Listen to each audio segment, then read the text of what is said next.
an yanka ta tashi dangane da batun komawar jaruma Sadiya Haruna zuwa Islamiyya bayan da gandirobobi suka ce cikin tsakin akwai tsakuwa.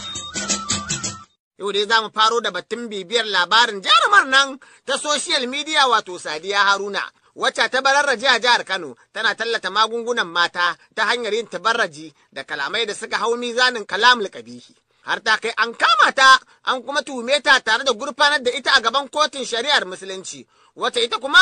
ta yi mata hukuncin ɗaurin talala na watanni 6, inda aka sanya ta a makarantar Darul Hadis domin ta koyo farillai da sunnoni har ma da mustahabai. Sai dai kuma wakilin Aminu Abdu Baka Noma da ya ziyarci makarantar a makon jiya don ganin shin Sadiyar ta halarci ɗaukar darasu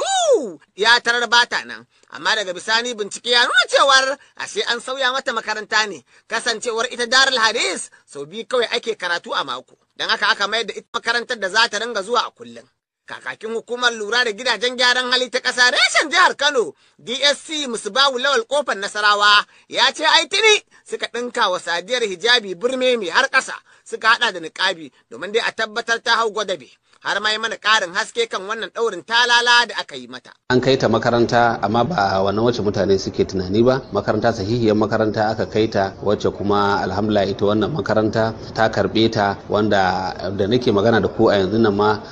ta ɗinka wato uniform na makaranta da kuma hijabin makaranta har da niƙabi ma, tunda yana daga cikin ka'idar makarantar sai ka sa niƙabi. Dama yana daga cikin ka'idar aikinmu shine mai yaƙi da wato abin da ake ce antisocial behavior, wato ɗabi'u wanda suke marasa kyau. To Allah ya kyauta, dama kuma shi tsuntsun da ya ja ruwa shi ruwa zai doka.